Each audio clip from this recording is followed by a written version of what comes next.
your family's names, a photo of your front door. Anyone can look you up in seconds, and you'll never know who did. That's why I use Incognito. It forces data brokers and people's search sites to delete you, then keeps checking because deleted data creeps back. Incognito has scrubbed me from over 400 sites while I did exactly nothing. You lock your doors every night.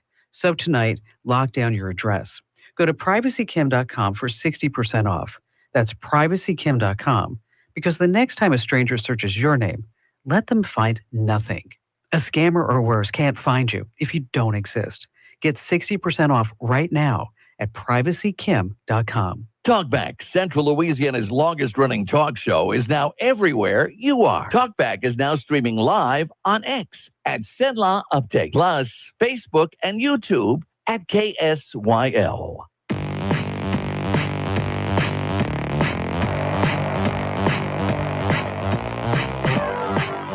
It's Talkback, Central Louisiana's longest-running talk show. Whether it's the guests or the callers, Talkback is where Central Louisiana begins its conversation.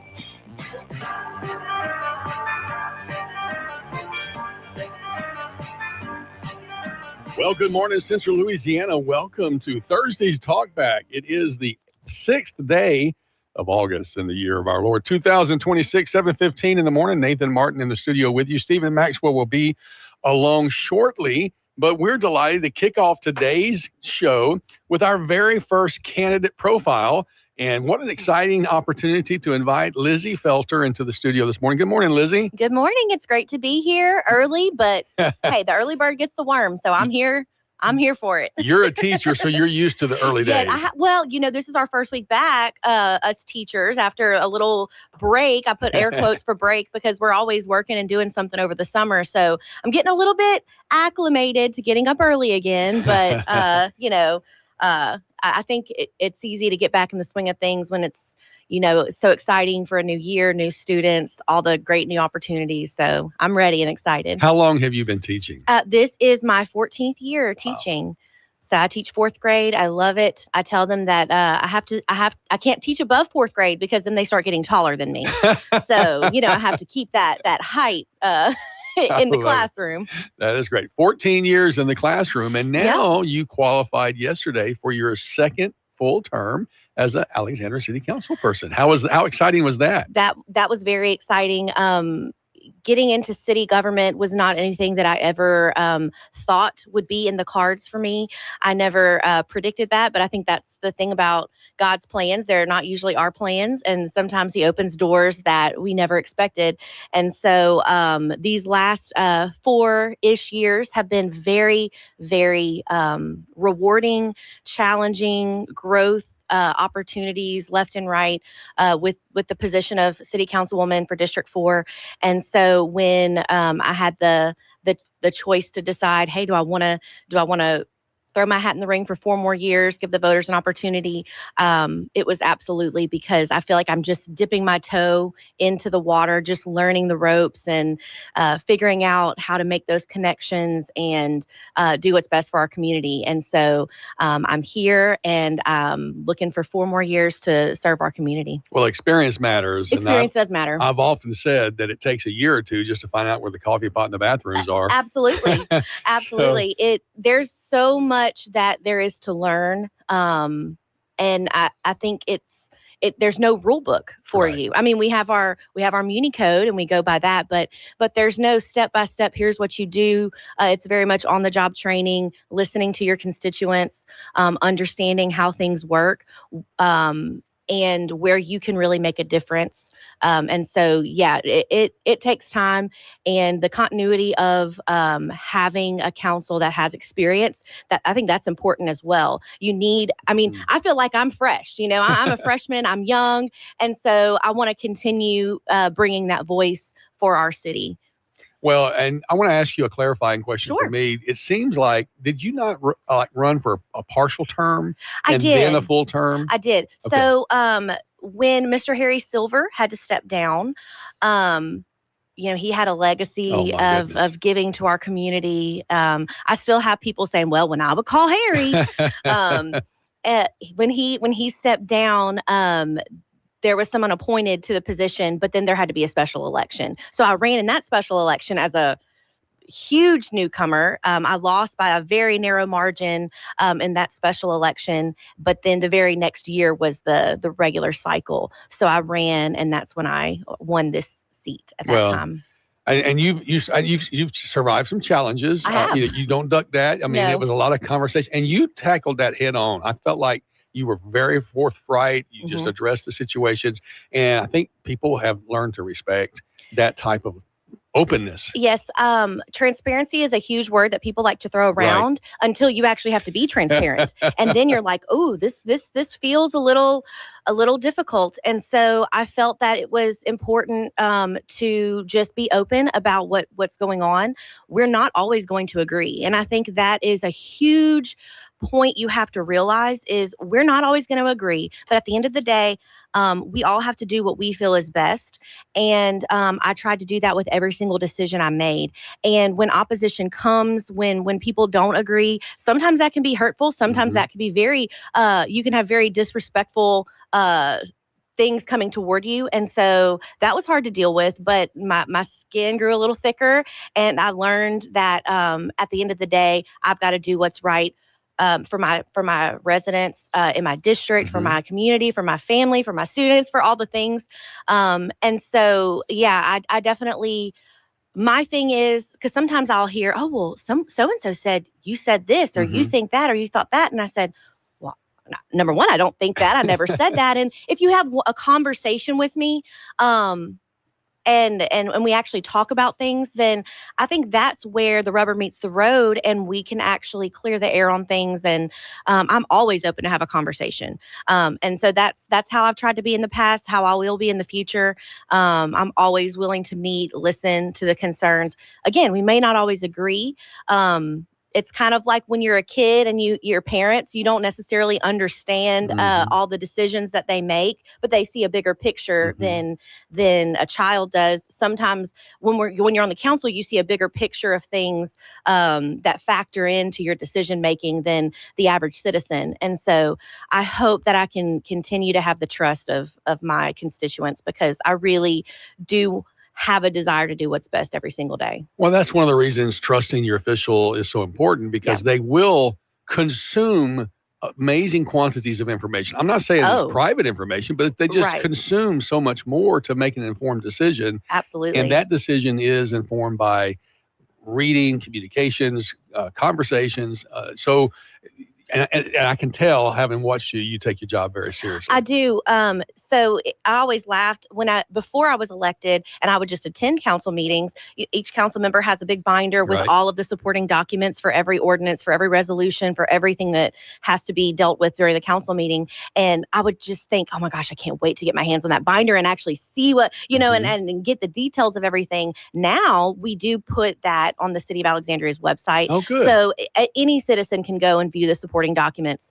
But I think that is something that, the amount of, I wish I could read for fun these days. I read so much just to stay informed that it's hard to read for enjoyment now. And I'm an English teacher, so don't tell my students that, because I push them to read. But I am reading. It's just so much information, so much to make sure that I understand, something simple that people don't realize is the bidding process. We have a citizen that comes, and every time we have something, it's like, I hope we can buy local. I hope we can buy local. Well, we do too. Yeah. We hope we can buy local, but if they're not the lowest bidder, or if it's not an RFQ, we don't really have that much say over it. We have to go with what the lowest bid is.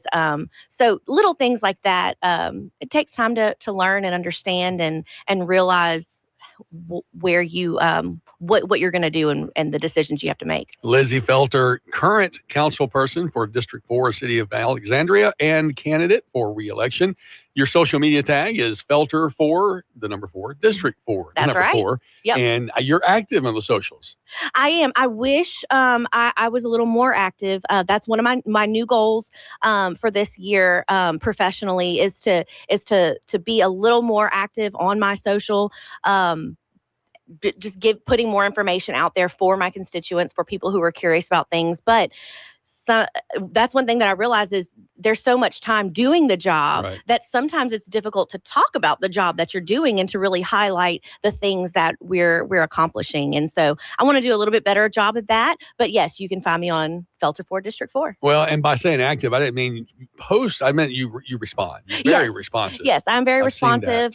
Very responsive. I try to respond. I try to if there's any questions, respond to emails, phone calls, anything that I can. I did a while back have a voicemail that I never got, and I felt so bad. Goodness. That's like a gut punch, but hopefully that person understood and we got her issue solved eventually. But I try. I am human, and I, but I do my best. You're right, to respond to everything. 318-442-8255, the BOM Bank talk line. If you have a question for Lizzie, she'll take it live and on the air with you this morning.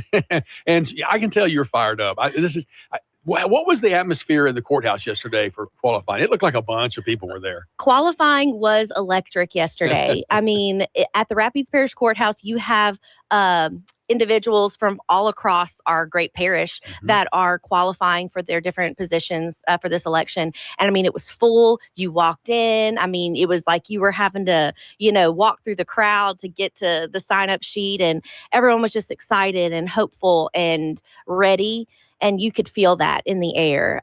So every day, tomorrow and Friday are the days for qualifying. It's going to be interesting to see who decides to step out and run for these positions. There's some really, really important spots open, and so I'm excited to see who's going to serve. Not to try to put that out there, but have you heard of anybody else interested in District 4? I haven't. So hopefully that's a good thing that people do see the job that I'm doing and trust that I can continue serving well. And if I do have an opponent, that's our democratic process, and that'll be just perfectly fine. But I am excited. I am ready, and I think that this is going to be just an awesome new chapter for our city. What do you see as the challenges for District 4? We'll start there. We'll talk about the city as a whole, but in District 4, what do you see having served now for 6 years? Yeah, well, for 4. Okay, I thought. Yeah. Okay, my bad. I was thinking that you filled out a term, but no, I didn't fill out that term. You ran for the term. Okay, and you said that a while ago. See, that's okay. I was still okay. It's early. Yeah, I do this every morning, but it is early. Thank you for that graciousness. So you've been there 4 years. What have you observed to be the traditional issues that District 4 faces? Right. Of course, we all want our city, our district, to be a place where people want to live, where they want to stay, or if people leave our city, what can we do to get them back? And I'm always conscious of that. Every time I patronize a business, a restaurant, anything, I'm thinking, okay, what is someone from the outside going to think about this? And what's this new thing that we have? So quality of life, those special things to do, that's always on the forefront of my mind. We have a world-class zoo. Landon, our new zoo director, is just knocking it out of the park with what he's doing over there. And I think that continuing to support the zoo, a lot of people don't know the zoo is under the city government. And so that is something that I am incredibly proud of. You go to other zoos and there's just something special about ours. So continuing to support that. I'm hoping to see some tigers back at the zoo. That would be great. Our children's museum, I want to continue supporting upgrades to that. With the Masonic corridor projects, that the vision of revitalizing that area, what can we do there that's going to bring in business? City government doesn't create business, but we have to be a place that is easy to work with, that is attractive for people to come. So I think when we have these established pillars of quality of life, I think that is awesome. Our parks, we are continuing to upgrade our parks. That has taken longer than I would have liked. I would have liked to have seen that maybe in year 2 of my term, but it's moving forward. We're getting new equipment in the parks, upgrading things that are already there. I know when I go out of town with my children, I'm always looking at what parks the cities have to go visit, while we're traveling through for a little break, stretch your legs. So I know that's something that, we want to take care of our parks. We want to make them beautiful spaces for our own citizens, but for people coming out and coming in. We upgraded Cheatham Park. Thank you to Ed Larbadane for giving us some financial assistance with that. And then the Masonic sports courts that we just did the ribbon cutting for this past week. Those are beautiful places that people can go and get active. So really highlighting and pushing and supporting the things we already have, and then bringing in new things for quality of life is always, something that I know that citizens want. I hear it all the time. People are always looking for things that that you can do around the city. Of course, basic services, keeping everything looking beautiful, clean. People love our 2-day-a-week trash service that we have. And so really empowering code enforcement to help keep our properties cleaned up, avoid blighted properties, get them fixed up where we can, so that we don't go down the road of condemnations and having to tear down, especially for my district. In the Garden District is a big area of District 4. I hate seeing these homes that go into blight because they're being neglected. So doing things on the city side to kind of catch those issues before they get too bad, because I hate when a beautiful historic home has to be torn down. It really, I live in 100-something-year-old home, so I hate seeing that. So that's definitely some issues, some of the issues that are always on my mind, and moving forward. Neighborhood groups. We saw in COVID, group, meeting kind of fizzle a little bit. And so if we could get our neighborhood watch groups back to active and people involved and neighbors really jiving together, I think that's going to be another key thing that the council members can help with. So we got Lizzie Felter in the studio this morning. We have to take a break. We're going to come back with more. I want to talk to you about some of the committees you've served on. All right. And also we'll talk about the larger picture. We've been talking about District 4, but your view for the entire city. So back with more with Lizzie Felter right after this. Great. KSYL. This is a Bloomberg Money Minute. It's no secret that artificial intelligence has an insatiable appetite for electricity. Less well known is how rapid fluctuations in that demand are causing critical equipment such as batteries and generators to malfunction or wear down prematurely. As the AI boom accelerates, these technical problems suggest added costs and unforeseen reliability problems at a time when investors are already worried about overspending by tech companies. Checking on markets, NASDAQ futures are slipping this morning as renewed weakness in chip makers are weighing on sentiment. However, S&P futures are seeing small gains as investors watch developments in the Middle East. And Mexico is the world's largest producer and exporter of avocados, and the U.S. relies heavily on it for supply. The U.S. has suspended government activities in the Mexican state that accounts for as much as 80% of the country's avocado production. Alternative sources such as California and Peru should help mitigate shortages. Courtney Donahoe, Bloomberg Radio. Watch out. The summer slump is trying to take root. Luckily, you can plant a seed, read, with Rugby's Parish Library's summer reading program for all ages. Read what you love, log your minutes, and win cool prizes, books, fun, and freebies. That's how we grow at RPL. From kids to grown-ups, every book helps your mind bloom this summer. Visit rpl.org to find summer fun near you and start growing at your library today. Good morning. Some patchy fog in some spots this morning. That'll burn off quickly. And we're seeing another warm day. Sunny skies, 94 for the afternoon high. That heat index right about 103. And we'll put the chance of an afternoon shower thunderstorm on a 40% chance of that. Now tonight, let's see an early evening shower thunderstorm. Otherwise clear overnight, 75. And then sunshine on Friday with the high 94. From the Cenla Broadcasting Weather Center, I'm Dave Gratian. If you'd like to take part in the show today, call the BOM Bank Talk line at 442-8255. That's 442-TALK. And remember, if you're looking to purchase or refinance your home, call Christina Bagwell at the BOM Bank Mortgage Department at 448-2430. 970 AM, 104.9 FM, KSYL. Now back to Talkback.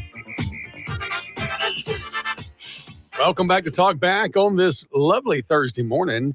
Nice day outside right now. Might be wet a little bit later in the day. We're hearing possibility of some more rain. Has flooding been an issue for District 5?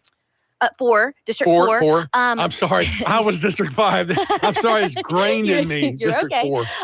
We don't have that many flooding issues. The city, actually, we do a lot of maintenance to help with that, clearing the streets, the catch basins, things like that. So thankfully, we haven't had too much of an issues. Good. I mean, we had some heavy rain these past few months, flash flooding and things that it's falling so quickly and in such volume that we did see a little bit in the Garden District, some holding of water, but eventually everything would drain. Of course, Jackson Street as well. So hopefully we can continue to just help with that issue. A little bit of some of the neighborhoods off of Prescott, that's also District 4. We watch closely, but not too much severe flooding. That's good to hear. I know you have a very diverse, you have a lot of residences, but you have a lot of commercial in District 4. District 4, I like to think of it like this. If you start on Bolton Avenue on Jackson Street and you just follow Jackson Street all the way down to Twin Bridges, all the neighborhoods that are on the side of Jackson Street, off Texas Avenue, and then also another little area, oh my gosh, Briarwood, that area as well. So a lot of people automatically think, oh, Garden District, but we span all the way down through pretty much the heart of the city. So when I look at things that matter to the residents of District 4, it's a lot of varied backgrounds, a lot of commercial besides just the residents. And of course, everyone cares about public safety. Public safety is a huge, huge concern for just about every person that lives in the city. And compared to 4 years ago to now, we can see that crime, especially violent crime, we see the trends are down. Dramatically down. And, we can all argue about whatever list and ranking we are put on. But when I talk to the police officers, the boots that are on the ground, our CSOs, our community service officers, that's a new initiative that's I'm very proud of. All of these entities are working hard every day, and they see the difference, and they see the trends going down, and they're working hard. We've allocated significant funding to APD these last few years at budget time. We saw the importance of a vehicle hadn't been purchased in several years, equipment that was needed, state-of-the-art technology that will help be a force multiplier for our police. We wanted them to have everything that they needed to keep themselves and our citizens safe. So that was something that all of the council agreed on these last few years, was giving those fundings, pushing recruitment efforts so that we can recruit officers, men, women who are wanting to serve, and retain them, making sure that they're paid a wage that is livable. And of course, that's another issue across the board for the city. Want to continue to raise our pay. But back to public safety, we've partnered with RPSO. We have a great working relationship with them. We're working with the Center for Family Counseling to look deeper than just the surface level issues, to try to make lasting impacts with people. We've got communication upgrades. The state also helped us, so thank you, Jason DeWitt, for some of that funding, and to better equip our officers. That was awesome. APD is currently pursuing grants that's going to allow additional money to help pay for these things, so we can be cutting edge, state of the art, where we need to be as a police force. Like I said, the CSOs, the community service officers, that was another initiative that was started. And these are, they're not certified officers, but they are there to support and assist. And so you'll see them, they're in a differently marked vehicle. And so they monitor the parks, monitor public spaces around the city. They're there. They carry a radio. So at any moment they can call in backup. But they don't carry a gun. They don't have that authority, but they do, they are more eyes and ears that help keep our city safe. And so we call on them for things that they can help with, so that our certified police officers have more time to deal with the things that they are qualified to deal with. So that's just been another good support to our public safety. Our neighborhood groups, we have our Safe Alex department division that helps with our neighborhoods that we can call on with issues. And so I think we're building a team that is being very effective, and I'm proud of that. And yes, there's still room for improvement, but another thing that I want the public to know is, if we don't know about something, we can't fix it. And so when people are upset about things, it's easy to run to social media or the Nextdoor app or things like that and complain about that. But let's and do that if you want. That's your prerogative. However, let's get the information to someone who can actually make a difference. And so anytime I'm brought an issue, I'm in like, how can we solve it mode?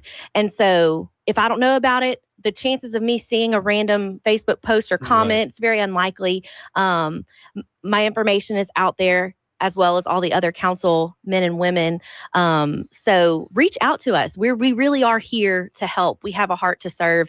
And so that would be one of my biggest takeaways from serving is, if I don't know about it, I can't fix it. And so help me help you by letting us know. If you're unhappy with the way the trash is being picked up or something that's going on with your neighborhood, voice those concerns so we know what we need to fix, what we need to help with. Lizzie Felter, the council person in District 4 and candidate for re-election, qualified yesterday. Glad to have you in the studio this morning. So great I had to be some here. texted questions that came in about homelessness, and do you have future plans beyond this? I think your answer to your second question is going to be, right now you're focused on re-election.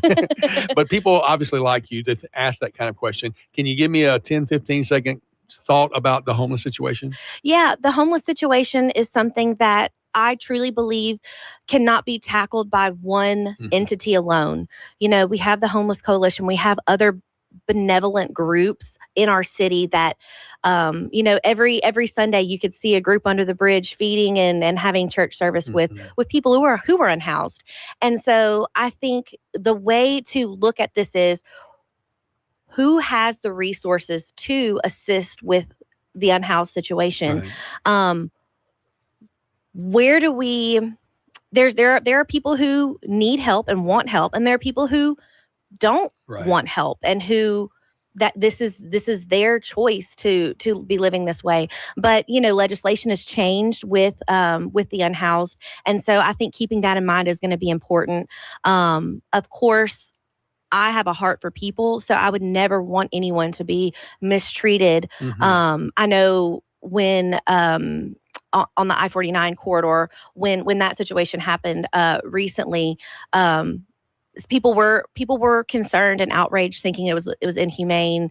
But that was public property that had some work had to be done for the lighting on the I-49 corridor in that area, and so.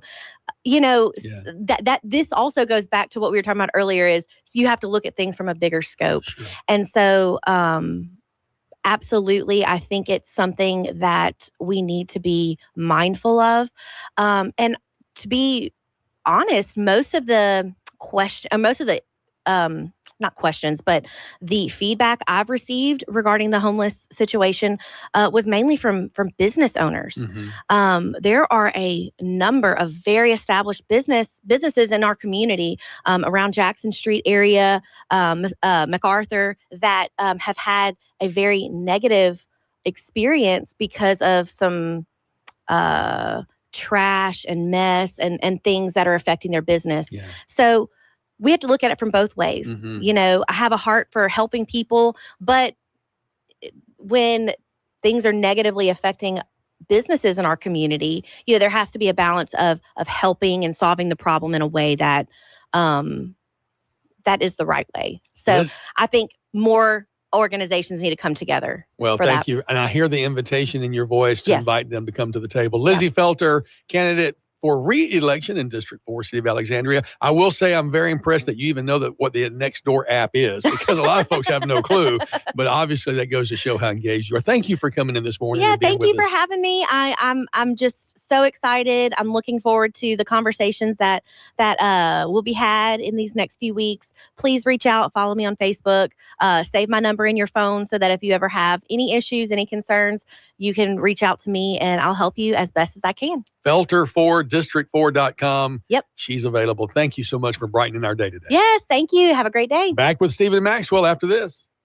Talkback, Central Louisiana's longest-running talk show, is now everywhere you are. Talkback is now streaming live on X at Cenla Update, plus Facebook and YouTube at KSYL. Summer in Louisiana doesn't take it easy, and neither should your home. If your air conditioner is struggling to keep up with the heat, the experts at Southern Air Heating, Cooling, and Plumbing are ready to help. And don't forget, summer storms can do more than knock out power.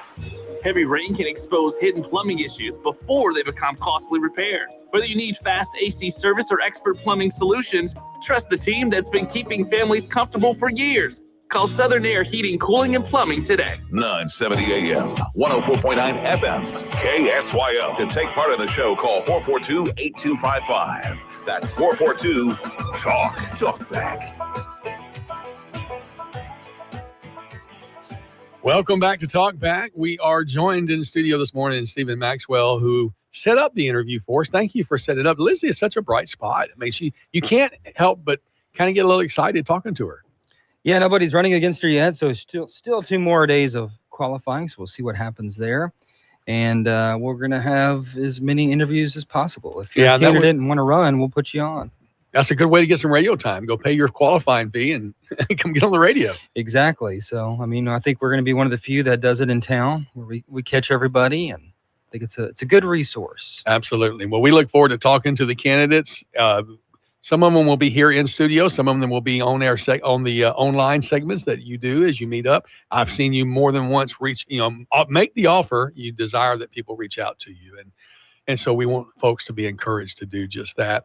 Had the opportunity yesterday to drive up to Monroe for the Louisiana Municipal Association's conference. They're celebrating 100 years. So it was a big deal. And they had a legacy hall set up with pictures of all the past presidents, including a couple of mayors from Alexandria. I think Carol Lanier was a president at one time. And of course, Pineville Mayor Clarence Fields, Woodworth Mayor David Butler. So there have been several Central Louisiana, Cheneyville Mayor Derrick Johnson. Several Central Louisiana mayors have been presidents over the years, and it was really nice to be there for the prayer breakfast yesterday. I got invited to go up since I helped coordinate that years ago. Then Chief of Staff Rich Dupree and myself had approached the leadership of the LMA and suggested that they could do better with a prayer breakfast. And they said, we don't know nothing about having no prayer breakfast. If y'all want to do it, do it. So we did. And it has become a premier event. And I'm so grateful that after I'm gone, after I'm gone, the tradition continues. It was a standing room only event yesterday morning. Great speakers, and got a lot of really nice conversations and recognition from different people. But up there were a few people who weren't there that morning because they were here qualifying. And then they came up and went up to Monroe later in the day. And I saw you got to visit with Mayor Gail Wilking, and you had a little piece on her on the Stephen Maxwell Sentinel update piece, and I'm sure there'll be lots more coming. There was a packed house yesterday, wasn't it? I've covered a couple of qualifying day ones, and that was probably the most packed I've seen ever before. And we can go through some of the races and candidates that have qualified so far if you want to. Yeah, I've got them pulled up. I'm sure you do as well. On the Secretary of State's website, they kind of, after they get through all the judges and the constables and the justice of the peace and stuff like that, then they cover mayors and then alderpersons and then councilpersons. They do it kind of that way. But it looks like we'll start with Mayor of Alexandria. We have 3 already. Yeah, we have Lorenzo Davis Sr., local businessman. We have Malcolm Larvadane, councilman for District 1. He is running.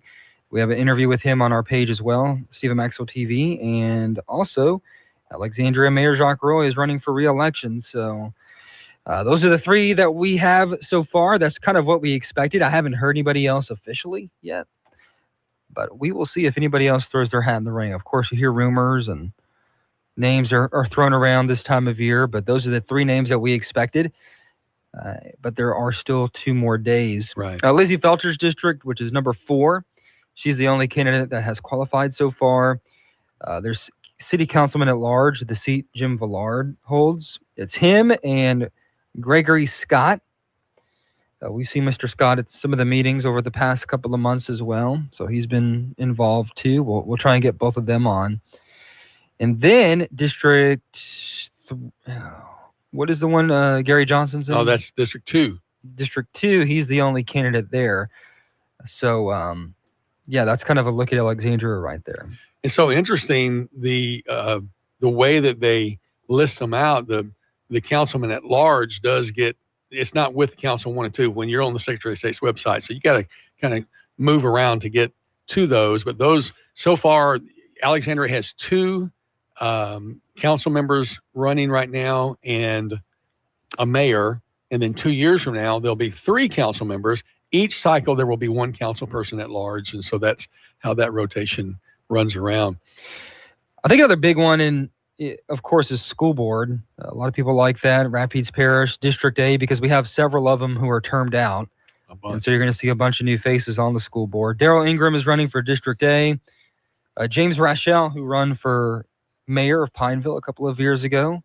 4 years ago. Yeah. 4 years ago, Right. is running for District B. He's the only candidate so far. District C, Mark Dryden. He's been in it, right? Yes.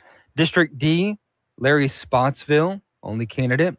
District E, Kelly Caruth Welch, the only candidate. District F, Marie Ashmore, she was appointed a couple of months ago.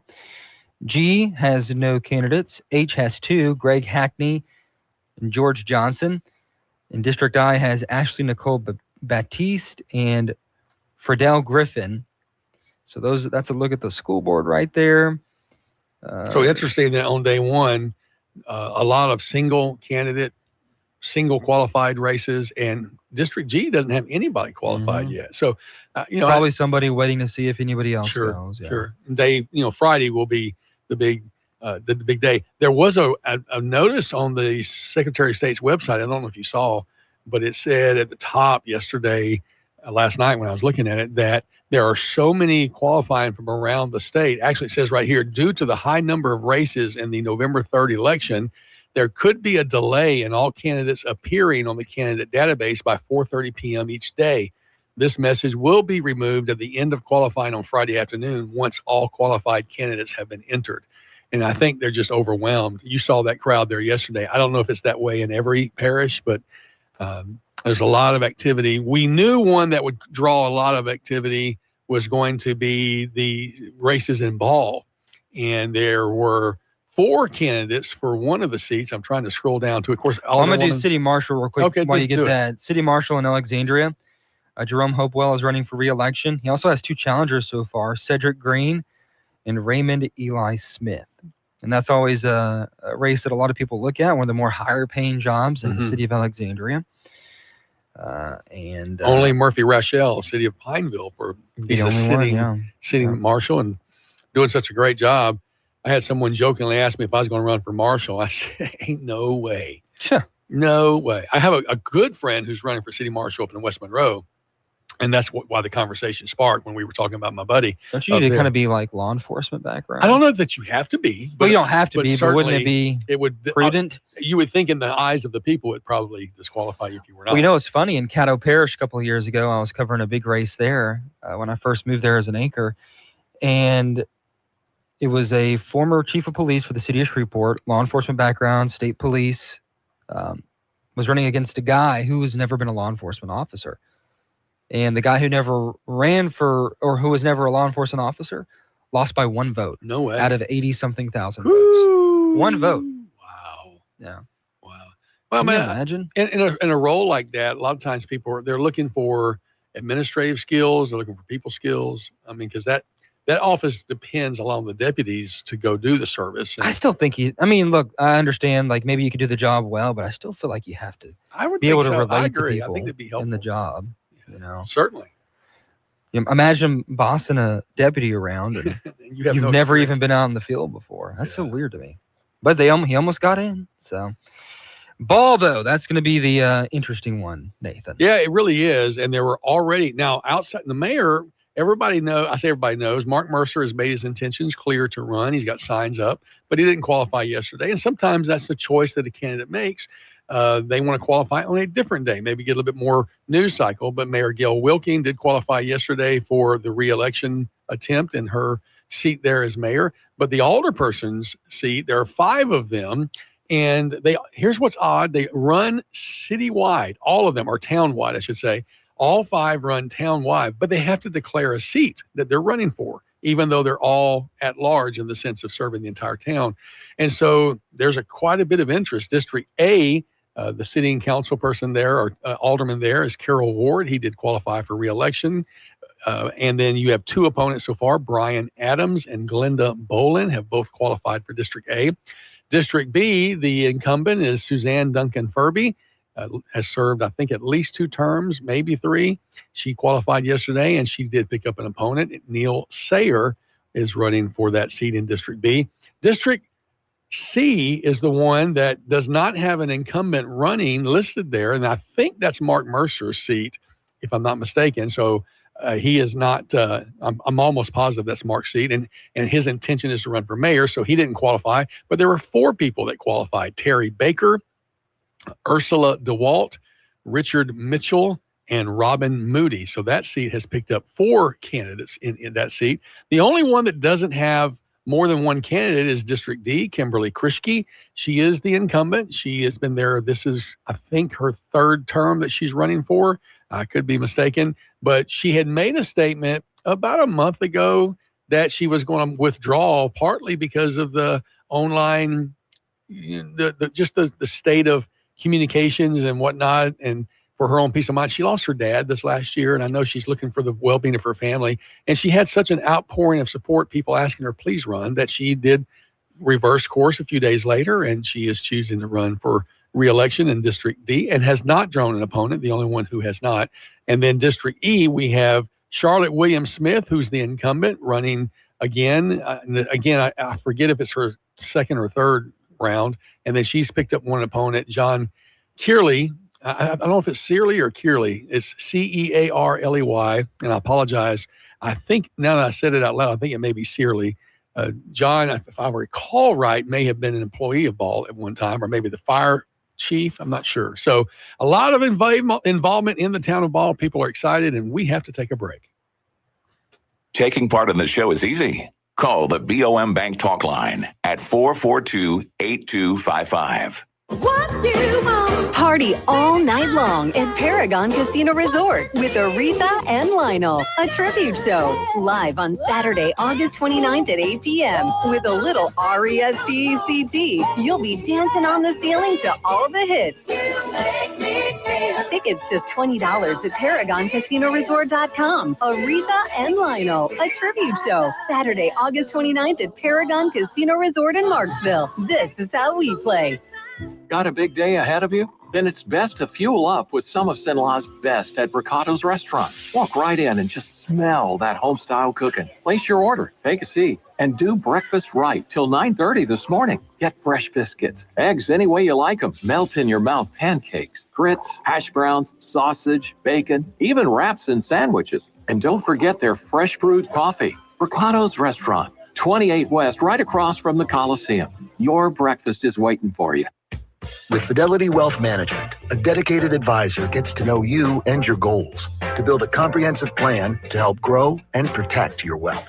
Backed by a team of specialists, they'll analyze all your accounts, even the ones they don't manage, to keep an eye on taxes and provide proactive portfolio insights that can help you unlock your wealth's full potential. Learn more at fidelity.com/wealth. Investment minimums apply. Fidelity Broker Services, LLC. Member NYSE SIPC.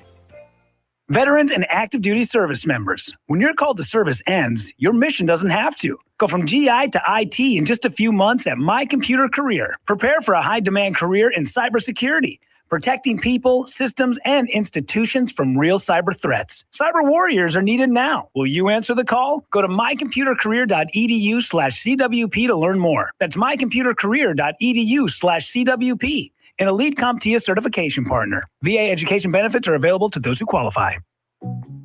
When you're going through something, you want to be heard, respected, and helped. Louisiana 988 is here to provide that, offering 24/7 emergency emotional support.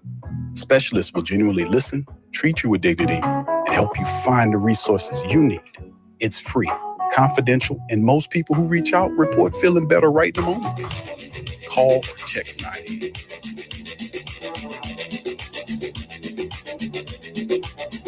That wraps up hour one. Hour two coming up. Special guest in the studio, letting you know about a very special guest coming up. The mother of our vice president will be in town soon, and we'll be talking about that event at 8:05. Stick around.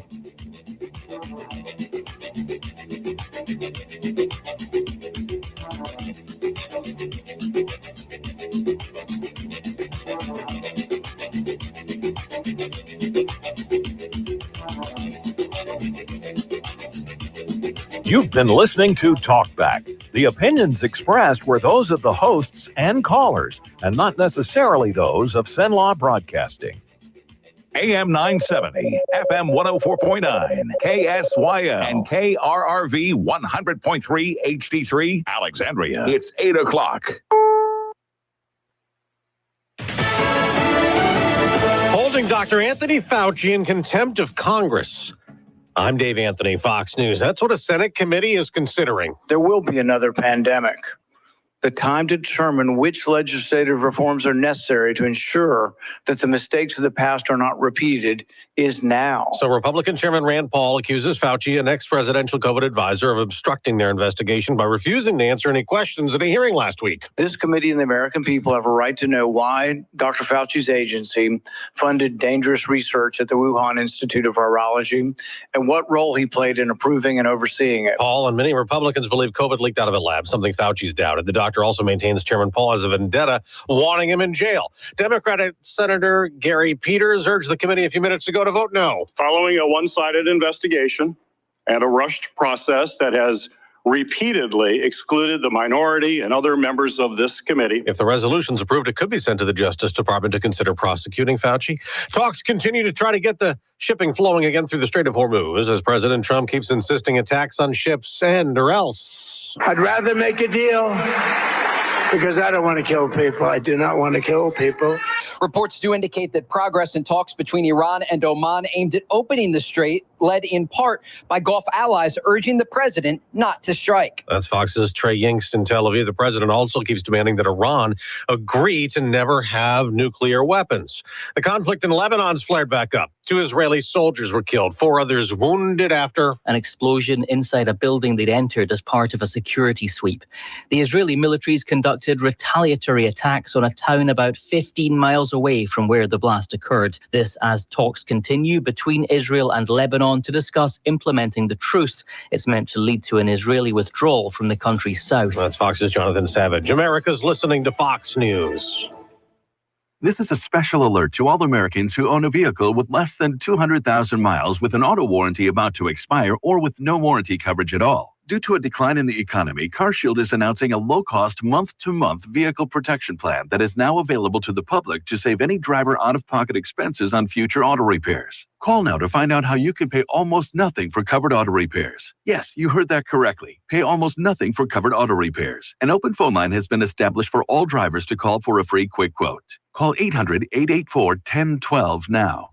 Drivers who are covered will not have to pay for covered repairs again. This protection plan is at an all-time low. Additionally, drivers who activate this vehicle protection today will also receive free roadside assistance, free towing, and car rental options at no additional cost. Call us for your free quick quote today. 800-884-1012. That's 800-884-1012. What do you have to lose? Call 800-884-1012. Again, 800-884-1012. Now back to President Trump. He spoke in Las Vegas and touted the economy, pushing back on polls that have shown a majority of Americans don't think the economy is in good shape and disapprove of his policies. A Las Vegas casino hosted President Trump, who was trying to make the case his economic policies are paying off. The economy is the greatest economy we've ever had by far. The economy aren't good. They're fake polls. The president is hoping to turn public opinion fewer than 3 months from the midterm elections. And I'm not getting credit from the fake news for what I've done. I never have gotten credit. I don't get credit. At the White House, Jared Halpern, Fox News. Well, we just got an update to the job market ahead of tomorrow's monthly report on hiring and unemployment. First-time jobless claims, little changed last week, 199,000 on Wall Street. Stock futures are mixed the day after the Dow hit a record high. There's controversy at TikTok over a celebrity blogger's live stream. A TikTok spokesperson tells Fox Business that Tuesday evening's live stream appearing to show Perez Hilton engaging in self-harm was flagged within minutes, but it was not immediately removed due to moderator error. The content prompted multiple emergency calls to Miami law enforcement, who responded to Hilton's home. TikTok says it did alert police and that the live stream violated the platform's community guidelines. The Miami-Dade Sheriff's Office later confirmed that Hilton had been, quote, safely recovered and taken to a local hospital. A statement from Hilton's team expressed gratitude for the love, support, and prayers and confirmed that he is receiving medical care. Tanya J. Powers, Fox News. A shoplifter is sorry, returning the book he stole 40 years ago, a rare first edition of a book called The Unstrung Harp, putting an apology letter inside the package that the bootlegger shop in Eureka, California got in the mail this week, writing that he was a college student at the time with a substance use problem when he stole the book. He also sent a $100 bill in the package. I'm Dave Anthony. This is Fox News. Louisiana Radio Network, I'm John Burns. One of the biggest storylines in the first day of qualifying in the U.S. House races is who didn't show up to qualify day one. We still don't know whether Blake Miguez will run in District 5 or 6. Rick Edmonds, who qualified in District 6 yesterday, said what speaks volumes is that while President Trump endorsed Miguez in the 5th District in the closed primary that was canceled, he hasn't in the 6th District. President Trump has sent a very clear message. Both his support and the support of the voters must be earned. Former East Baton Rouge Mayor Pro Tem Lamont Cole was formally indicted on corruption charges by a grand jury Wednesday amid an attorney general probe into the city parish government. Cole was charged with 2 counts each of conspiracy to commit public bribery and money laundering, as well as 1 count of malfeasance in office. Cole issued a statement last night saying the indictment was a, quote, miscarriage of justice based on association. LRN. We're learning new details about the deadly shooting of a 14-year-old Shreveport girl. Here's Joe Gallinaro. Police in Shreveport say a 14-year-old girl who was shot to death over the weekend was killed by a 13-year-old step-sibling. Police say the 13-year-old intentionally fired the gun, hitting Michaela Pennywell in the head. Investigators say an argument between the two led to the shooting. The 13-year-old is charged with second-degree murder and is now in juvenile detention. Prosecutors might not be able to try the teen as an adult. Under Louisiana law, the minimum age to be eligible to be tried as an adult is 15. I'm Joe Gallinaro. If you're a hunter who'd like an opportunity to participate in Louisiana's 3rd black bear hunting season since 1987, now's your chance to apply. LDWF Large Carnivore Program Manager John Hanks says if you win a tag, your preparation won't stop there, though. You have to win a lottery to be able to participate. And if you do win the lottery, we have a mandatory bear hunter education class that you have to come to before you can get your tag, and you have to complete that. LRN. Summertime in Cenla is here. Keep the fun sizzling while staying cool. Bounce into excitement at our indoor trampoline park and play centers. Cool off at local area arcades or immerse yourself in creativity at Downtown Art and Children's Museum. Beat the heat and savor the flavors at our local restaurants. Your taste buds will thank you. Strike up some fun. Hit the lanes for some cool bowling adventure. Want more cool ideas? Visit explorealexandriapineville.com. 2 cities, 1 epic summer.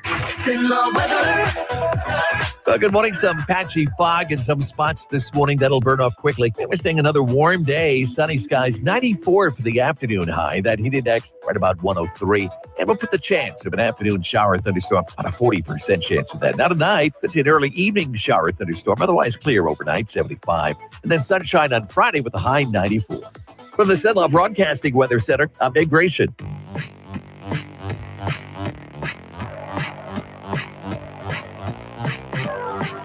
It's Talkback, Central Louisiana's longest-running talk show. Whether it's the guests or the callers, Talkback is where Central Louisiana begins its conversation.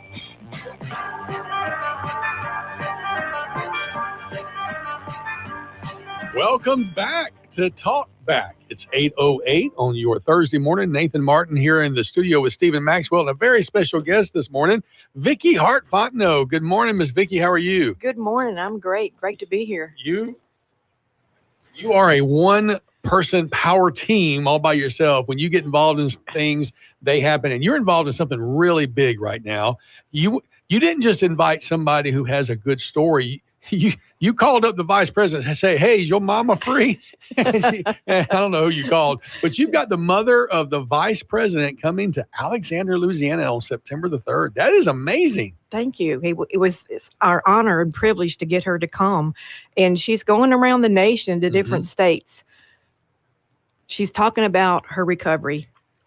And we are just honored that she chose Alexandria, Louisiana to come and speak. Well, that is so great. And people who may have read the book, Hillbilly Elegy, or seen the movie, she doesn't show very well in the book, right? Because that's talking about a specific period of time.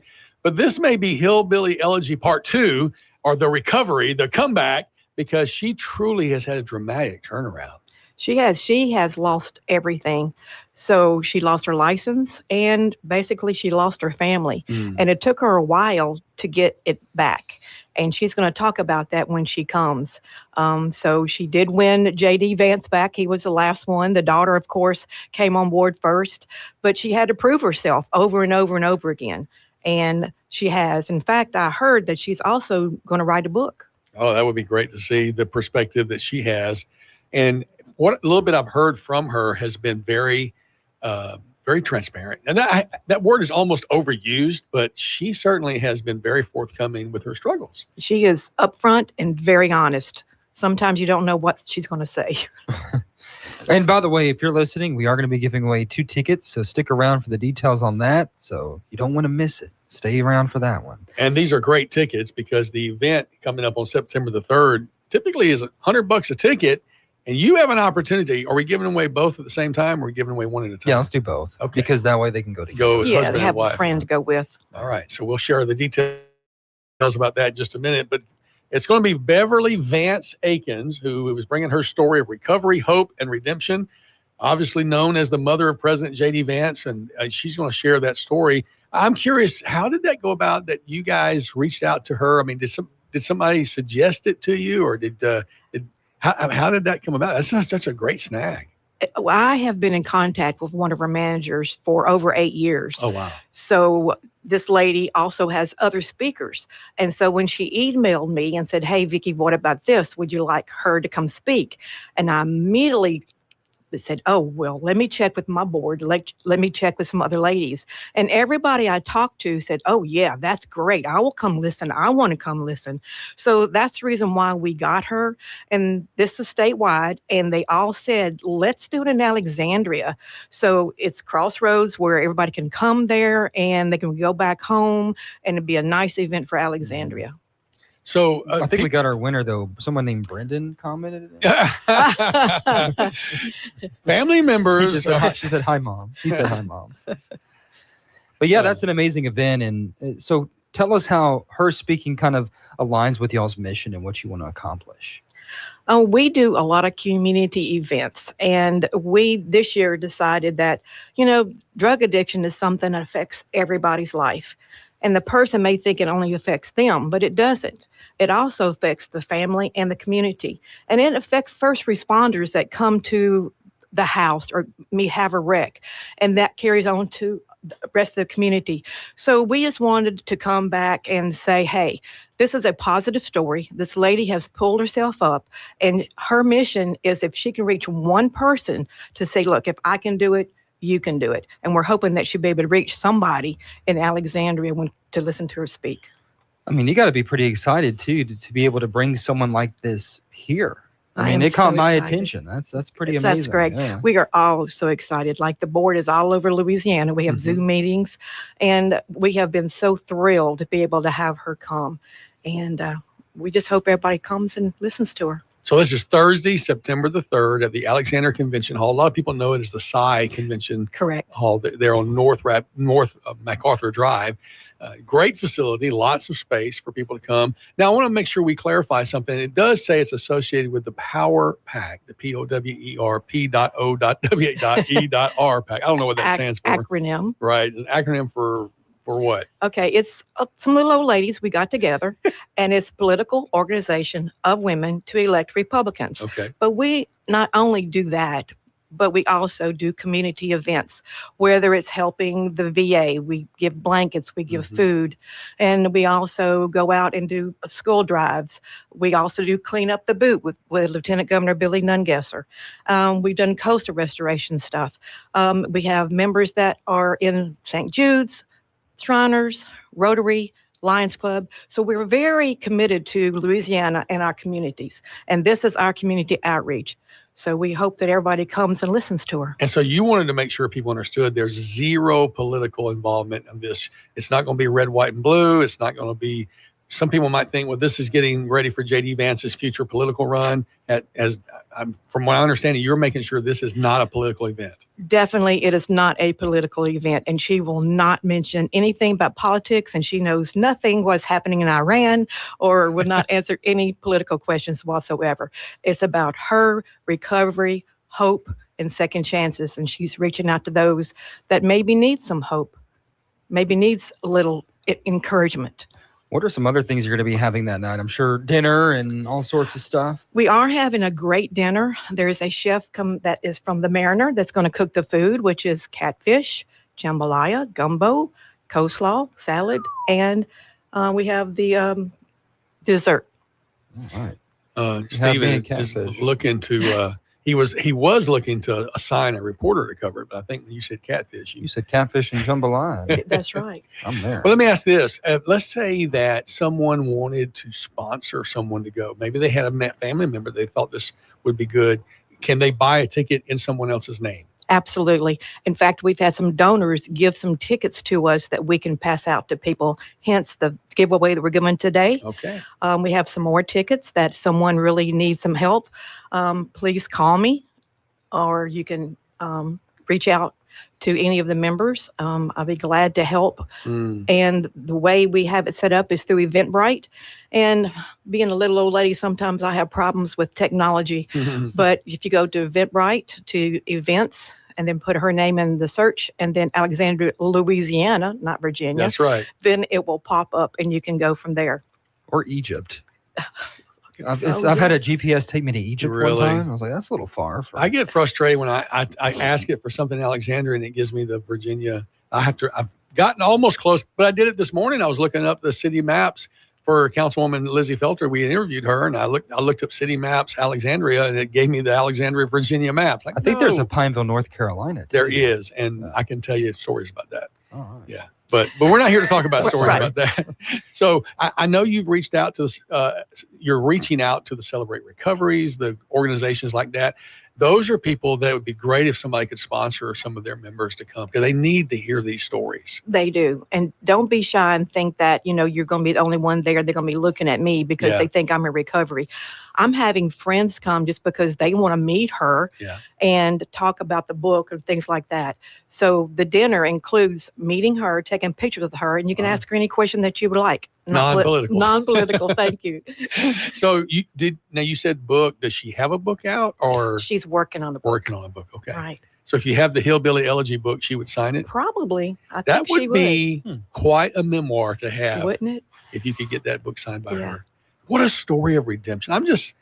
It's absolutely so heartwarming. We need these stories, and people who are battling addiction, working through recovery, need signs of hope. And for her to come out and in such a public space and say, yeah, this was me, but I'm sure there's some faith involved in that as well. Absolutely. And she talks about through Jesus Christ that she was saved also, which is a major testimony. But, I have questions for her myself. Right. Like the timelines, and that, she actually turned down Ron Howard when he first called her about the movie. Oh, really? Oh, yeah. She talks about that too. I would tell you what she said, but I'll let y'all comment. Oh, no, let me know. The tease is on, Steve. How are we going to give these tickets away? Well, we're going to do the first person to call in, 318-442-8255, 318-442-8255 on the BOM Bank Talk line. 2 tickets to see Beverly Vance Akins at the Alexandria Convention Center September 3rd. Great dinner, great speaker, and for a great cause. So give us a call, and then we'll get you on and get you those tickets. Get your phone number and address. So. And we have a winner. Good morning. Caller, welcome to Talkback. Congratulations on winning the tickets. You don't have to give us your name just yet, but congratulations. Thank you so much. Really enjoy the show. Wonderful. What makes you want to go to this event? Well, I just heard y'all talking about it, and there's a lot of people out there that really could use the help as you've talked about throughout the show today. Mm-hmm. Well, we certainly appreciate your interest. I'm going to keep you here on the line. When we go to the break, we'll come to you during the commercial break. We'll get your name and phone number so that we can pass that along to Miss Vicki. But congratulations on winning the tickets. Thank you so much. All right. Don't go anywhere. Well, that's a great win right there. Somebody's going to be excited to get to go there and see that again. So eventbrite.com, search Alexandria, Louisiana, Vance. Beverly Vance Akins. Okay. There you go. That's easy enough to do. Do you have some Facebook presence about it? We have put it all through Facebook, and we've mailed out flyers. So the Facebook course is all over Louisiana, from Shreveport to New Orleans. We've got members putting it out on Facebook. And we have out in churches and recovery places. And you can use the QR code. It pops up. Even when you copy it, the QR code actually works, which blows my mind. Yeah. Yeah, Mayor Wilking was from Ball was really pushing it at the Narvia meeting. She did, so yeah. I've been hearing about it. Yeah, she's one of the members. I don't know if I'm supposed to tell that or not. And she is really a big help and advocate for this event. Well, and you say, tell me what the POWER acronym stands for again. Political Organization of Women to Elect Republicans. That's pretty straightforward. All right. But this is not a political event. And you guys, I want to go back to some of the other things you do. You talk about there's some stuff so y'all done with children. There's things you've done with. What are some of the other community outreach things that Power Pack does? We do a lot with the VA. We have a group that goes and they serve meals to the VA and their wives. We have another group that at Christmas time, they give blankets and coats, and we give Christmas treats to the veterans. Of course, we put the wreaths on the graves and the flags. We do all that. And then, of course, now it's a big school drive, and we give out, the pencils and crayons and books and backpacks. Awesome. Different people do that. We do stuff all over the state. Well, kind of on the same vein, I know the vice president has put out another book called Communion. Looking forward to reading that one. So it should be a good one. He's been going around doing little book interviews on that too. So it'll be interesting to see what he has to say there. I think it's more focused on his conversion to Catholicism and stuff like that too. So it looks really interesting. So lots of stuff happening there. And this could be the mother of the president of the United States one day. Could be, very possibly. Possible. Yeah, so that's pretty cool. Well, thanks so much for coming in today, and we'll get those tickets to the people, and we'll post this on our page. Gotta give a big shout out to some sponsors that Of course. Appreciate the Alexandria Convention Center and working with some others, but Nova's Breakfast and Brunch has helped us tremendously, and we do need some more sponsors. And I'm giving a special table to those that they don't want to be sponsors, they don't want their name out there. So if you call me, and my number is 337-739-0628. I will set you up with a table that you can have a meeting with her and dinner, and that's what they want to do. So I'm reaching out to them. Well, we have your phone number here in the studio. If people call later asking, we'll make sure to forward that to them. And we'll certainly, I know Stephen will post something on his Sinla updates page, and we're going to make sure people know this is such an important event, and we wish you all the best. Thank you. All right. There you have it. Vicki Hart-Fontenot, the chairman of Power Pack, bringing us the mother of the Vice President of the United States with her story of redemption, recovery, and hope coming up on September the 3rd. We'll be back with more on Talkback. Talkback, Central Louisiana's longest-running talk show, is now everywhere you are. Talkback is now streaming live on X at Sinla Update, plus Facebook and YouTube at KSYL. Remember when eating corn right off the cob was one of your favorite summertime treats? Or how about taking a big bite out of a crisp, fresh apple? If it's been a while since you enjoyed these delightful activities, chances are your teeth are no longer up for the task. But now there's great news. The folks over at Today's Dental in Pineville are Cenla's dental implant experts. They're both highly trained and experienced in the procedure. Now with thousands of completely satisfied, delighted patients. They make dental implant surgery simple by using today's most current technologies. Along with in-office IV sedation administered by a highly skilled certified nurse anesthetist, you'll be in and out before you know it, without all the anxiety. Plus, at Today's Dental, their multiple finance options make the entire procedure truly affordable. Go back to crunching all your favorite foods. Give Today's Dental a call at 448-4540. It's a general dental facility on Highway 28 East in Pineville, owned by Dr. Jonas Goche. That's 448-4540. If you'd like to take part in the show today, call the BOM Bank Talk line at 442-8255. That's 442-TALK. And remember, if you're looking to purchase or refinance your home, call Christina Bagwell at the BOM Bank Mortgage Department at 448-2430. Talkback. To take part in the show, call 442-8255. That's 442-TALK. I can see clearly now. The light is on. Man, you look professional. I have no idea where. Are you even there? I'm hearing a voice coming from the light. Oh, it's the end, Nathan. Gosh, Stephen. Go away from the light. You know, you did this every day that you were on this side and I was on that side. And do you hate it? I can't see you. I can't see facial. No, it's cool. You can leave it on. But I'm just, I don't. Al and I are used to it because we're used to being in front of. Yeah. This is going to sound really presumptuous, but bright lights all the time. Right. And so our eyes are accustomed. Yeah, to but the can you annoyance. see me when you're doing? You don't. Well, apparently you. I don't even look at y'all anyway. I can tell. You know what's funny is when I'm having conversations, I live a lot off of social cues and facial tics and just responses to gauge it. So now I see you. Wow.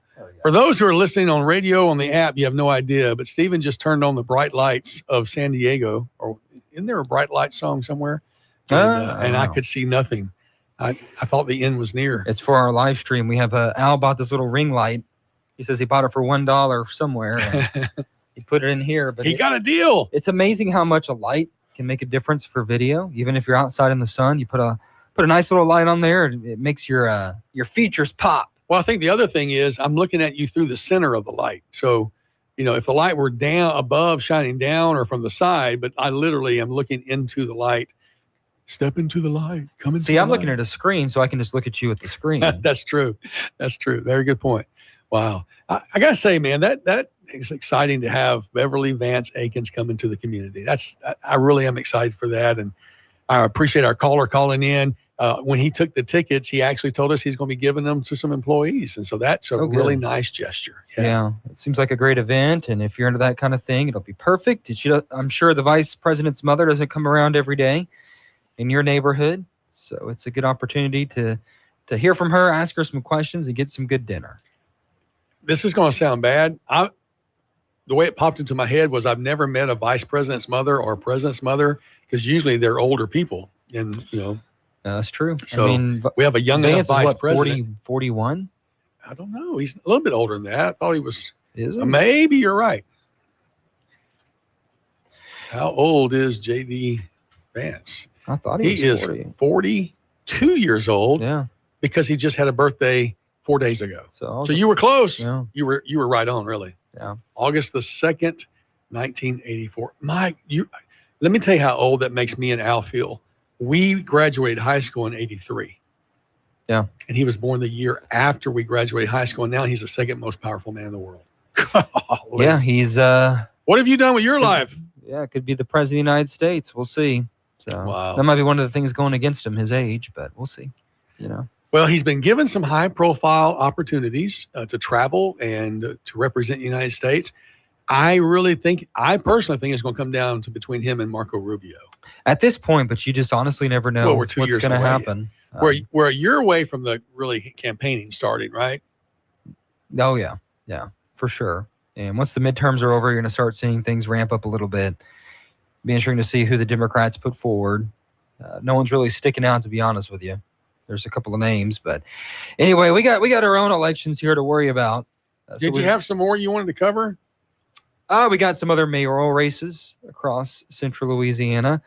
We have, of course, we talked about Alexandria, BOM. Boyce, only one candidate so far, Alma Scott Moore. In Glenmora, we have Jeffrey Botson and Gary Goins. And Alma Scott Moore is the mayor currently, so she's running for re-election. And happy to do in so. Boyce? Yeah. Or she may be a council member. She's a council. I don't think she's the mayor. I think you're right. Thank you. It's a man who's the mayor. You're right. Yeah. You're right. I think she's come to a lot of the RAPC meetings. And I just assumed she was the mayor. My bad. Sorry. But she is very much involved and knows what's going on and happy to spend the money. Sure. Oh, okay. And mayor for LeCount, we have Albert Butch Butler. Woodworth, only one candidate. I don't know if you've heard of him before. David Butler. Really? Only one? Yeah, only one. Have I heard of him? Let me think for a minute. Yeah, I don't know. Yeah, David C. Butler. David C. Butler II. That's right. And so he's running for re-election. He's been mayor for over 40 years. Somebody said the other day he's the only mayor Woodworth has ever had since they incorporated. Oh, is that true? I don't know. That's what someone said to me. And I saw him yesterday up in Monroe, and I forgot to ask him. So if anybody knows, that would be an astonishing fact. Well, we don't endorse or anything here, but I gotcha. mean, if you look at Woodworth, it's kind of become the spot to be. You're right. If you're looking for a home in that area, good luck. All right, so Forest Hill, mayor, another incumbent, is the only candidate. Ann Jeter is running for re-election. No candidate so far for the mayor of McNairy. If you're looking to be mayor and you live over there, you might have a chance. And then Chief of Police Town of Ball, Marshall Dean, who is the incumbent, is running again. And so there's a bunch of seats. Nathan went over some of the Ball alderman seats as well. And of course, we'll keep up with it today for day 2. See if anyone comes on. Okay, so thank you, Joe. Alma Moore is the a friend of mine that lives in the Boyce area just texted me and said Alma Moore was the previous mayor before Kelvin McCoy, who's now in office. I thought she was mayor at one time, so she was mayor, and then now she's run. Joe, is she a current council member? If you'll take a look at that and shoot that back to me. But yeah, I think I remembered her being mayor, and I don't know if she ran for council or not, but interesting race there, and we're going to do our best to do profiles on the candidates. So he says, no, she's not a council member right now, so she's just running for the seat.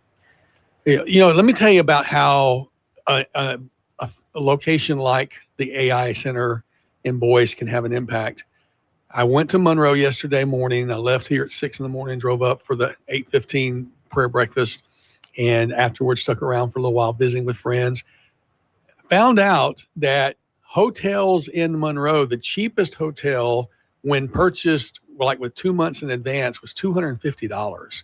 And if you didn't have a reservation, the cheapest hotel yesterday was $680 for a hotel room, because Meta employees have taken up all the hotels, the construction folks and their high-end folks.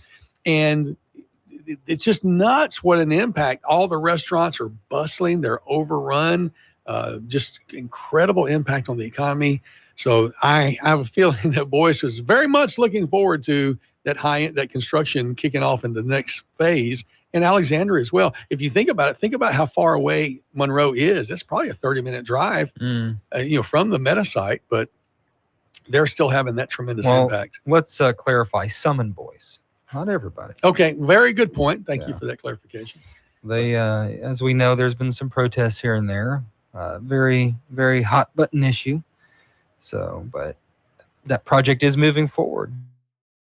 You know, at least monetarily speaking, they are saying that it's going to make a huge difference. And that's something that we've seen over, like you said, in Richland Parish. What was it? $50,000 bonuses for the teachers over there. Now, I mentioned that to Jeff Powell, and he said, well, also recognize that they only have like 400 teachers in the whole parish. Oh, yeah, exactly. So it's different everywhere. It wouldn't have been the same number here in Rapides Parish with over 2,000 or 3,000. I think 2,500. I don't know the exact number, but hey, we need to take a break. I've overrun it. Sorry about that. Sorry, boss. We'll be back with more on Talkback and your calls. Give us a call, 318-442-8255, the BOM Bank Talk Line. Back with you after this. Taking part in the show is easy. Call the BOM Bank Talk Line at 442-8255. This is a Bloomberg Money Minute mixed picture for stocks this morning. Samsung getting some positive attention. Sales of foldable phones jumped 30% compared to the prior model. Rival Apple will unveil its folding iPhone in September, and we'll see Google's Pixel 11 Pro Fold next week. Disney is eyeing a free streaming service of ad-supported channels. Profit beat estimates at Disney thanks to soaring income from its entertainment division. Tech labs are pretty much up to their eyeballs in feces as they deal with the wave of demand of testing for parasites. Wall Street Journal says Quest Diagnostics has scientists and techs working overtime to manage the high volume of samples because of the cyclosporiasis outbreak. And how do you like to get a $20 concert ticket? Coldplay, Olivia Rodrigo, and Charlie XCX among those rolling out cheap seats on recent tours, often with these secret seating plans where you don't know where your seat is till you pick up your ticket at the box office day of show. Denise Pellegrini, Bloomberg Radio. Summer in Louisiana doesn't take it easy, and neither should your home. If your air conditioner is struggling to keep up with the heat, the experts at Southern Air Heating, Cooling, and Plumbing are ready to help. And don't forget, summer storms can do more than knock out power. Heavy rain can expose hidden plumbing issues before they become costly repairs. Whether you need fast AC service or expert plumbing solutions, trust the team that's been keeping families comfortable for years. Call Southern Air Heating, Cooling, and Plumbing today. Tired of noisy neighbors? Want to keep pets in and problems out? Sounds like you need a Promo fence. At Promo Fencing and Lawn Care, our fences don't just work, they wow. From classic cedar and pine privacy fences to durable chain link, sleek metal, and aluminum, even decorative fencing. We've got something for every home, yard, or business, big or small, residential or commercial, all with free estimates, expert installs, and small town customer care. Promo Fencing and Lawn Care, fences that feel like home. Well, good morning. Some patchy fog in some spots this morning. That'll burn off quickly. And we're seeing another warm day. Sunny skies, 94 for the afternoon high. That heat index right about 103. And we'll put the chance of an afternoon shower thunderstorm on a 40% chance of that. Now tonight, let's see an early evening shower thunderstorm. Otherwise clear overnight, 75. And then sunshine on Friday with a high 94. From the Cenla Broadcasting Weather Center, I'm Dave Gratian.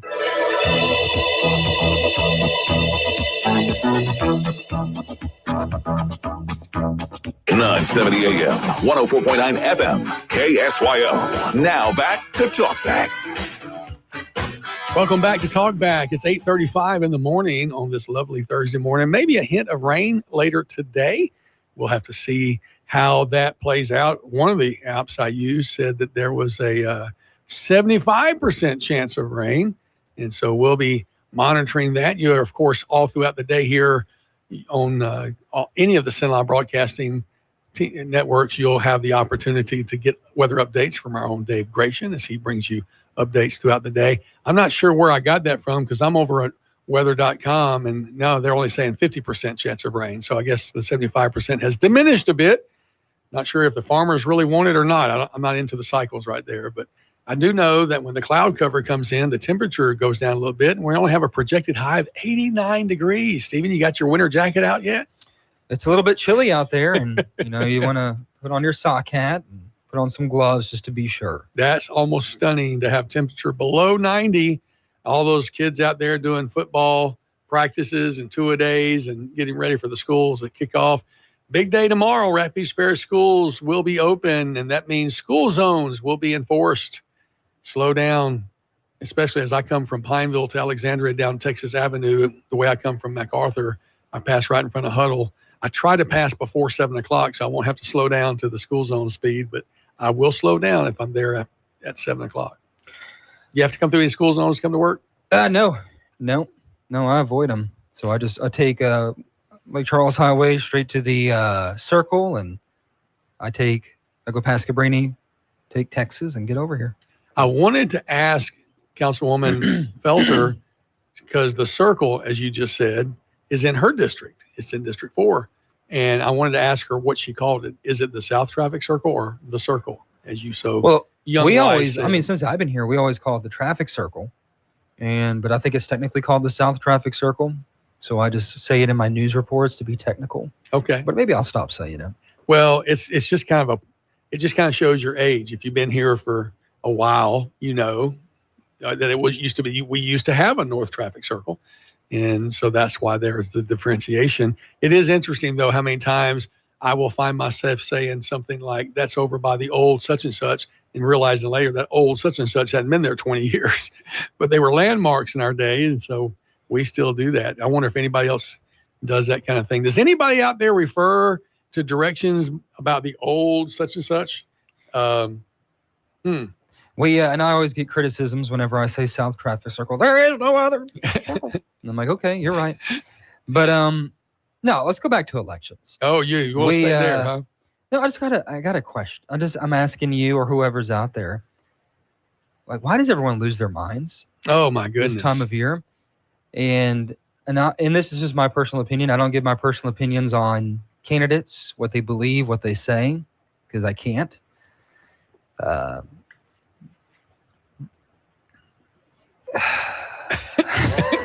But you already walked out on this diving board. I'm just kind of over everyone's hot takes all the time. Like, I'm just sick of the world we live in where everyone has a hot take or a controversial take. It's just getting old. I think we should all just stop caring about them, these hot takes and these ridiculous sayings online, and try and be a little bit more cordial, I don't know. I think social media just exacerbates probably what was talked about between people all the time. But it's not productive, in my opinion. This hostile political rhetoric that we see. Yeah. And we see it all. I mean, we see it in Alexandria. We see it in Ball. We've seen it everywhere. So the thing, and I'm not calling out candidates. I'm just talking about like social media comments. But I was going to comment it to Councilwoman Felter, because she made a comment about having to grow thick skin, and anybody who's run has to do that. But what happens, and what I see happening so often, is everything becomes personal.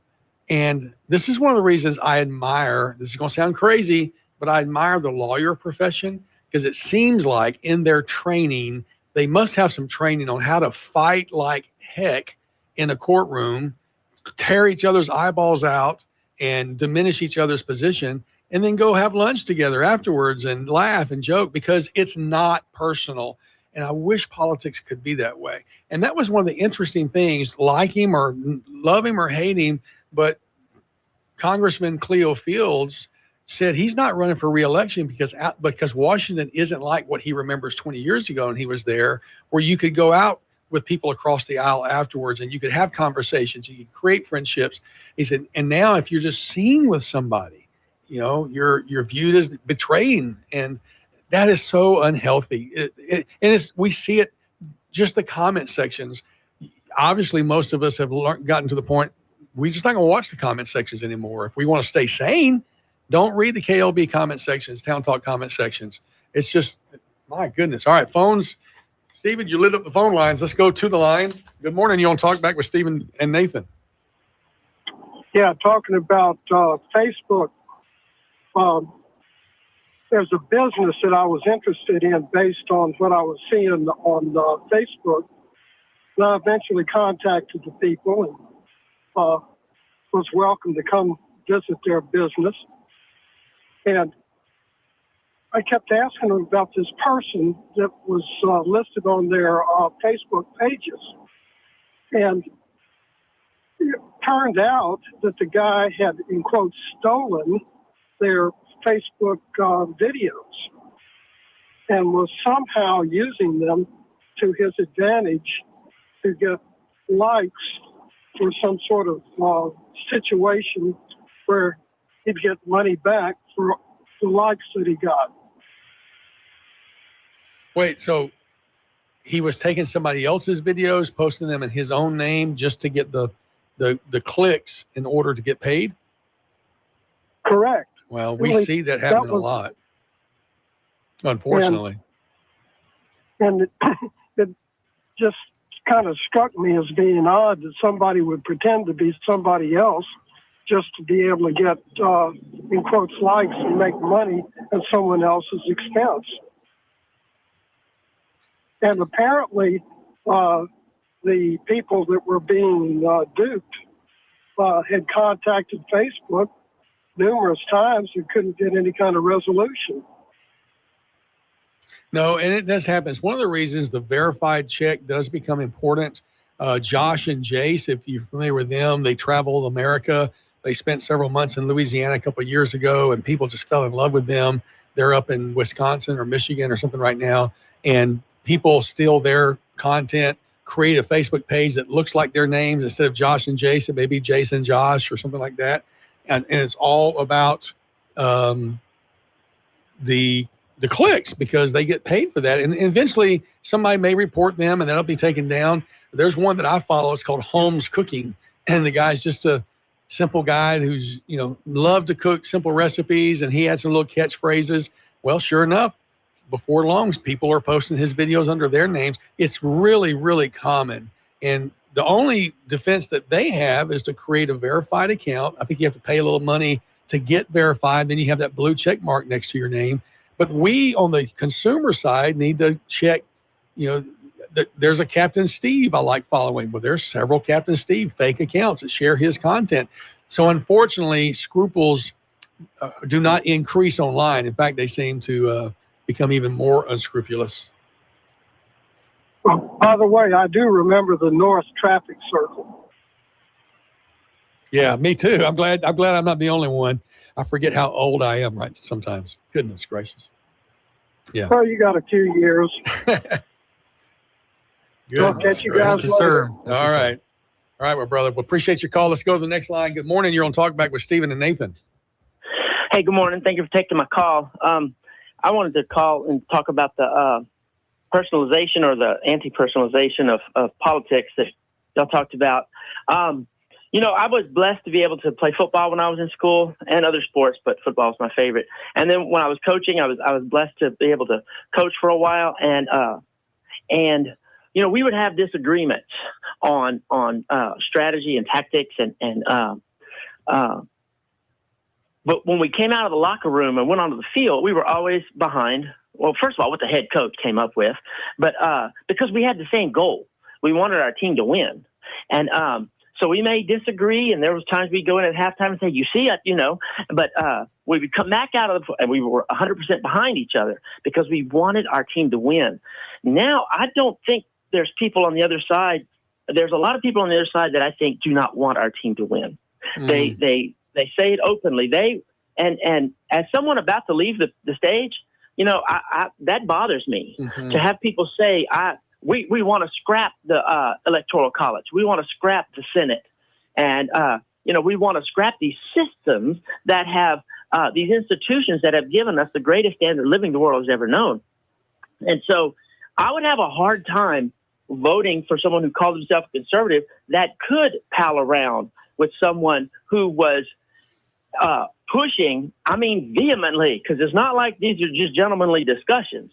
They get up and they call on, we've heard them call on their followers to harass Republicans when they see them in a restaurant or out and about. That's going over the line. And, I talked yesterday about Jefferson and Adams, and they had some real vehement disagreements, and they actually became enemies for a while, but they became friends over their years because of their correspondence, and they realized, we both want a good, thriving country. We both love our country. We just had vastly different strategies. But these people that want to destroy America, especially the ones that are bringing in Islam, I have a hard time taking those people and then saying, okay, let's go watch a ball game together. Well, that's a great point, Dave. And I want to comment that maybe it was possible 20 years ago because the people on the other aisle didn't have these such radical perspectives and viewpoints. And people on the left may say the same about some of the extreme rightists. I don't know. But that's a great perspective. I'm sorry I've got to take a break. I'm behind on it, but that was a great input. Appreciate that. Back with more on Talkback and your calls after this. Taking part in the show is easy. Call the BOM Bank Talk Line at 442-8255. Attention all real estate agents, property owners, and lenders. When you or a client needs a real estate attorney, call the professionals at Thompson Law Firm. Whether the legal matter is basic or complex, the Thompson Law Firm can accurately guide you or your client to a successful outcome.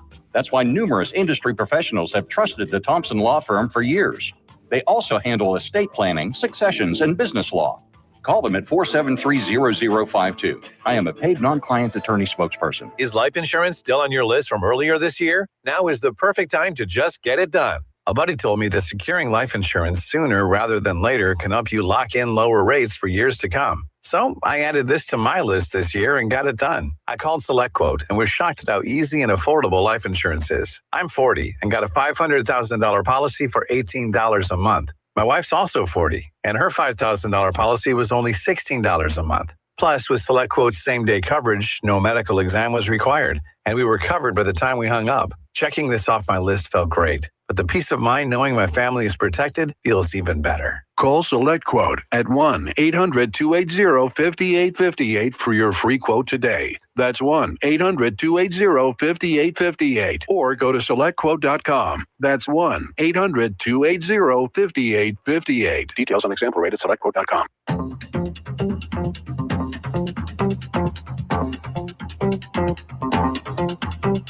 Now back to Talkback, 970 AM, 104.9 FM, KSYO. Back to the phone lines we go. Good morning, caller. You're on Talkback with Stephen and Nathan. Yes, good morning. Hi there. Public servants. I was wondering if we want to change things. Things are so wonderful with our school in Rapids Parish, the way the superintendent. Why are his children not being schooled in our public schools and are being homeschooled? Why, if our schools are so wonderful and he believes in them, why aren't his children in public school? Well, he's addressed that. I'm not going to be his apologist, but he has addressed that before. I think his wife has an education degree, and it was a decision they made long before he was ever a superintendent. And it's a choice every family has. He does have one of his children in the public school system. I'm aware of that. I think it's his youngest daughter. But that's certainly a question he has addressed. And I think it's worthy of consideration and discussion. And I think his goal is to make the school system good enough that nobody would have to feel like homeschooling was their only option. But if you have a wife who has a degree in education, you may feel like you can give your children some specialized education. So that's kind of the answer I've heard given. I'm not trying to be his apologist, but that's certainly a question that's been brought up before. You there, caller? Yes, thank you. Yeah, you're welcome. Appreciate that. And I'm sure he would be happy to answer that. He'll be on, again, he's typically on He has students in the public school system. Yeah, I knew his daughter was. They Thought may he have had two. Okay, maybe so. That was something they started years and years ago, long before he was ever superintendent, and he and his wife chose to do. It doesn't mean that you can't lead a school system. Sometimes it just fits your family better if Yeah. you'd like to have them home more. Some people choose to not do that. Well, and some people can't do that. They may want to, but can't. Financial reasons, economic reasons, logistic reasons. I know that for that season, he says it was a financial blow for him, his wife, not to have that income, but it was a choice they made to give their children that experience. So, yeah. But again, It doesn't mean schools are bad. It just means he's wanting to live a lifestyle where his kids are at home with his wife, with their mother. That's just what they want. Yeah. I just don't see the big deal in that. Yeah. That's just my opinion. Well, they probably have bees in the backyard, and no, I'm kidding. I don't know. But we have homeschool. I've been around homeschool people for a while. We tried it for a year. It didn't work for us. But we, as a church, have been extremely supportive. We've had 3 different homeschool co-ops start at our church, and two of them completely outgrew us and had to move to other churches. The one that's over at Kingsville Baptist Church, they have Monday school now. They started, 20 years ago with us, and they literally, I think they have 100 families and 300 kids in this program. I mean, it's phenomenal. What these families do with their children is just beautiful to see. And look, like, for example, I think the public schools here are great. There's some fantastic ones. And I feel okay sending my daughter to them. But I'd also like to have her homeschooled so she could spend time with her mother if that fit our lifestyle. But it doesn't mean I think schools are bad. Yeah. You know what I mean? Right. So. Well, I've had all of my kids in the school system and have lots of high school diplomas there. Yeah. Glad to have that. Back to the phone lines. Good morning. You want to talk back with Stephen and Nathan? Well, good morning, Nathan. Good morning, Stephen. How are y'all? Morning. Good morning, sir. I just want to touch on landmarks. For example, Kroger's in Pineville, A&P in Pineville. You are showing your age. You're turned by the old Shawnees. Oh, my goodness, yeah. Or as I would say, where I worked at, you go by a Wholesome Bakery over there, you know? That's right. We used to go to Shoney's and Jennings all the time. We loved that. Well, that's Shoney's in Alexandria, where, for folks to understand, that's where El Paso was before they shut down their building. El Paso, that's right. But that was a great landmark. A&P in downtown Pineville. My goodness, you're taking That's right. back. Kroger's. Was Kroger's in the Trotter Mall? Yes. Yeah, that's what I was thinking. And A&P's just past. We're right there by the college, right across the street. Yeah, from the that's college where there. Wayback's Arcade is now. That's right. No, Kroger's was in that little strip mall down the road there. Exactly. Yeah, it's now called the Trotter Center. It used to be the Pine Plaza Mall. Yeah, it is called the Trotter Center. Yeah, it is. And that's where I spent many a quarter in their Pac-Man game machine because they had one out front. Pac-Man's number one.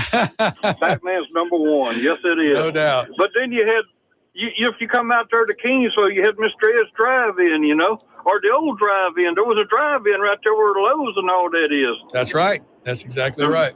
Yeah. Now, I will admit that was before my time. I never went to that, but there were remnants of it. Right.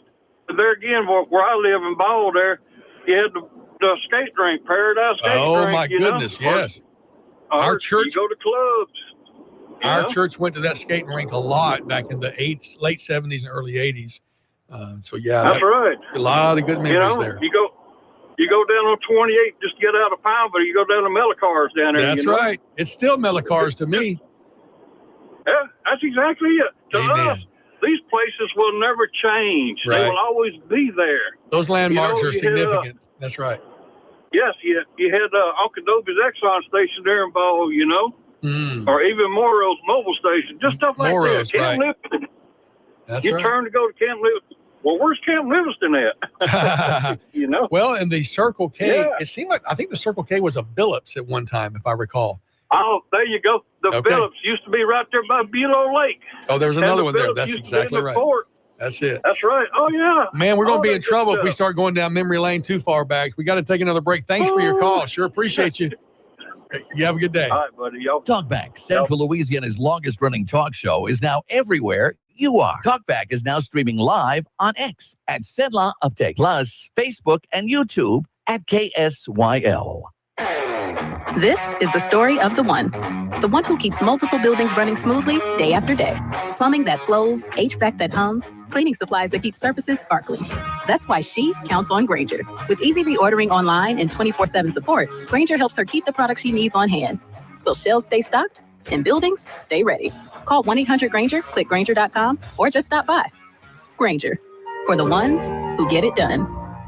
Finding great candidates to hire can be like, well, trying to find a needle in a haystack, but not with ZipRecruiter. Its powerful technology actively finds and invites qualified candidates to apply to your job. So while other companies might deliver a lot of hay, ZipRecruiter finds you the needle in the haystack. See why 4 out of 5 employers who post a job on ZipRecruiter get a quality candidate within the first day. Try ZipRecruiter for free at ZipRecruiter.com/free. That's ZipRecruiter.com/free. ZipRecruiter.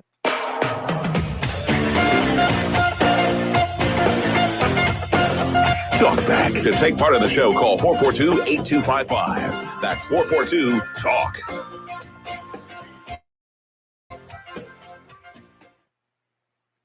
Welcome back to Talkback. It is 8:56. If you're on your way to work, you got a couple of minutes to get there.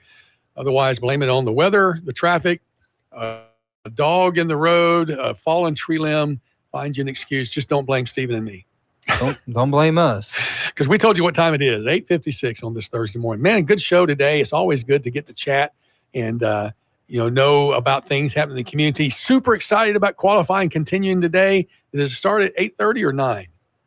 I think 8:30 one of those. Right. So 8:30, 6, 7. It is kind of a 6-7 issue, isn't it? Because it doesn't really matter.